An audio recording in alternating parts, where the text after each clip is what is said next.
Nicole, Hi, hey, congratulations for your short film Bug. thank Thank you. you. Now it's already out on Hulu for the part of that bite-sized Halloween feature. How do you ladies feel about that? Yeah, we're buzzing. Yeah, It's it's been great. very surreal. Yeah, I think I think what's great about it in particular is how short a time it's been since the conception or the pitching stage to, making it to having the release is so unusual in this, in this industry and such Yeah, a challenge. we used to very long development stages, Yeah. and oftentimes you'll feel whatever you're writing doesn't even get made in the end. So this has been an absolute dream.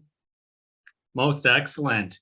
So let's start out with that question we always ask is, where did you get the original idea from for Bug? What nightmare did this come out of? Well, it actually stemmed from a news story read about actually in Japan of some parents that left their kid by the side of the road as a punishment for misbehaving. He was fortunately found in the end, but there was a week where they were looking for him. And yeah, it really just stuck with us. I think we read it a couple of years ago, but that story stuck with us, and the sort of like controversy around it, the themes of like parenting, the idea of like that red mist descending and making split-second decisions that can have a knock-on effect, and just like the horror of the whole thing. So when we had this opportunity to pitch, we sort of developed that idea with a single parent relationship and how close that is and what that would look like if that was torn apart, and that felt like a development on the story. And yeah, so that's sort of where it all sparked. Yeah, whenever we told people this story, or like whenever we were going through, everyone was like, oh my god, no, what's gonna happen? Like, you're immediately, that you have that feeling like something's gonna go wrong. So we felt like this was definitely a story that was primed for horror. I was going to say this is a story about parenting, because you always hear that, I'm going to stop this car and you get out. Never really thought that someone would actually do that. I mean, it is a cruel parenting tool. I've had a couple of friends actually, it's happened to them. That's what was interesting when we were talking, and some people were like, oh yeah, that happened to me, or I would do that, and others were like, no way. So that, I think that the fact that we had some different varying reactions to it was intriguing. Wow. So you take this basic parenting story and turn it into a horror. So how did you want to approach the horror elements? Because in reality, it's always that twist in the end, especially with a short horror film like this. Yeah, exactly. I think for us, it was being really specific about the visual language. The horror lives and dies like in the mother's anxiety, the fear, the sort of landscape as a character. So how it was shot was really important. I mean, so key, because it was all about sort of ratcheting up the tension. We knew the sound design was so key as well. And it was all sort of, it was like centered. It's a one-woman performance at the end, the second half, with that horror twist at the end. But for us, the visuals and like, that slow burn, the slow creep of tension that we love in other horrors is what we wanted to create. So in the process of making this film, I guess that the daughter has to up that anxiety with the mother.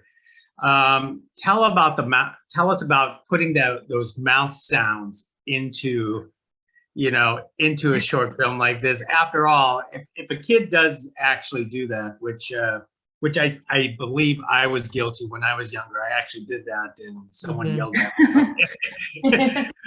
What drove you to put that that annoyance in there? Yeah, I'm trying to think, Nick, if we had like lots of different ideas about other versions, but I think we were always quite clear that we knew we wanted something repetitive, because that's always, I think it's a good like storytelling device, and also you really empathize with the mum because you're also, as an audience watching it, irritated by it. And I think we found it quite, the thought very visually arresting of this daughter in a mask clicking. It was just something that we thought of as a visual, and we were like, yeah, that's it. And it was interesting working with the actress, because even the way that she was doing it changed. Like, we wanted it to be stronger. There was a certain, like, the way that she had originally done it, it was a little bit different, and it developed throughout. And then the last layer was our sound designer, is absolutely brilliant. He also had some ideas of how he could slightly manipulate it. And I don't know if you noticed, but also throughout the forest, when she starts panicking, the mother, he uses the clicking sound to kind of echo, like he mixes it into the sound mix, which we absolutely, yeah, we loved. So it kind of became, and it starts to almost sound like a bug. So it became this sort of reoccurring theme that we would like to say that we brilliantly thought of it, like, you know, straight from the get-go. But I think, yeah, everything sort of fell into place. And I think we only changed that when the bug theme started to come out more strongly in terms of like the landscape, and then we chose that, you know, this mask that we wanted to use, and it all sort of started to fit into this world. And also obviously like the play on words of like the bugging child, and it's sort of all like birthed at the same time, which was great. Well, I have to admit that that sound was haunting. That is for sure. Oh, good. But I mean, Rob will be so happy to hear that. Yeah, we were like, go as weird as possible. You know, we've really wanted to push the envelope on that. I mean, it was something in our head. We knew from the beginning, like, score and sound design was going to be absolutely key. That's great. And the mask itself, because you could have gone with you know, like a mask that you could create a purchase and so on, and you went with sort of like a paper picnic mask. And when I was watching, I was like going, wow, this is a true short film production, because they can't even afford a real mask. But jokes aside, tell us about the development of and the choice of using that as the mask. Yeah, we worked with our production. I mean, it was actually, it was such a fun part of it, because she had loads of different ideas for what the mask could look like. And she kind of pitched us a few ideas, and we kept coming back. We just felt the plate, we called affectionately named it plate face. Plate face was so simplistic that it actually felt more terrifying. So whenever she was putting, like, you know, we thought of other things, of paper mache or something a little bit more developed, but there was something in this idea of, like, also the fact that the daughter could be coloring it in throughout, like it felt more like really that it was hers, and that she had made it. So yeah, I don't know, we just felt this idea, to us, it just looked, the fact that it looked like a child had done it seemed scarier to us than like this perfectly put together mask. Yeah, or even a mask that she bought from the supermarket. It was also something we felt like we hadn't seen it in another film. I mean, I'm sure it exists somewhere, but yeah, but I'm glad. Something very innocent, and when we saw that, we were like, yeah, that's so simple, it's so crude, it's, yeah. And she made all, like, the actual, once we settled on the plate mask, she made like 20 different iterations as well. So we weren't sure what kind of color palette, or, like, you know, if we wanted the smile to be like downturn, how we wanted it to look. There was a lot of thought and detail put into it. And yeah, we really enjoyed that part of the process. Yeah. Well, simple is good. Simple is horrifying. I mean, that is for sure, especially how you use the shadows and color, you know, the lighting towards the end. And just, you know, like an offbeat remark of, I wanted to know the decision of how the short film opens with the mother-daughter on the side of the road. You know, a lot of people, when they think about opening scenes for anything, they don't think about, you know, a family bonding, that is a family bonding situation. Yeah, I mean, we just really wanted to start, we knew, because where it was going, and this like fracturing of this relationship, we really wanted to start by empathizing with both of them and feeling the connection, and really caring that when it was lost, we were aware of what they had lost. So for us, it was so important that we really got in the sort of hearts and minds of the mother and daughter, and, you know, how close they were, and like how that, you know, that joy can, on it, you know, in a second it can flip.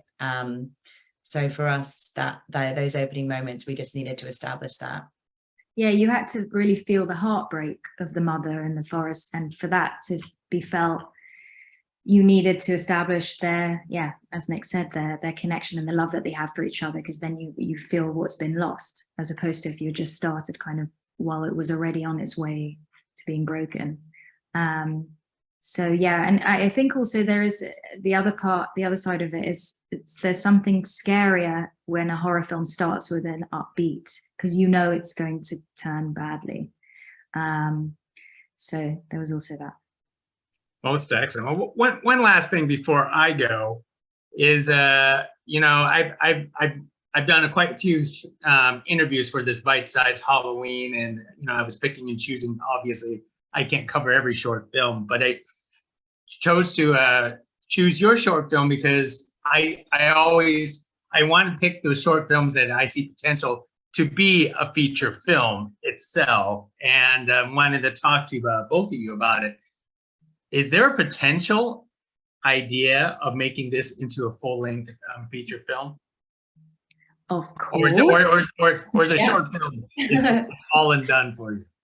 No, definitely. I think as part of the pitch, we had to like ruminate on feature ideas. And for us, we were still in debate as to whether it's, we sort of extrapolate on the story, but essentially it's a survival story, and everything that entails.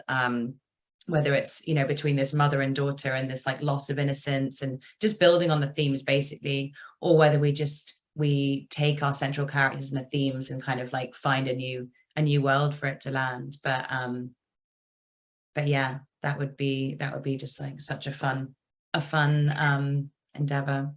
Yeah, the last few years, especially, like whenever we're making short form content, we're always thinking like, what's the bigger story here? How can this, you know, the beauty of short form is you can present your ideas in a kind of compact way, and hopefully people will be intrigued enough that they'll want to know more. Yeah, and I think particularly sort of the visual language that you set up as well, in terms of like that being our style in this sort of vein, is something that we wanted to play with, really. So yeah, this is our creepy world. Come in. Well, I hope audiences watch this and watch your short film on Bug on Hulu as many times as they can. So this way, it signals Hulu saying, "Hey, we want this as a full-length feature film." So, oh, thank you. Thank you so much. So thank you for this conversation, and hopefully we get to do this again down the road. Thank you. Yes, thank you so much.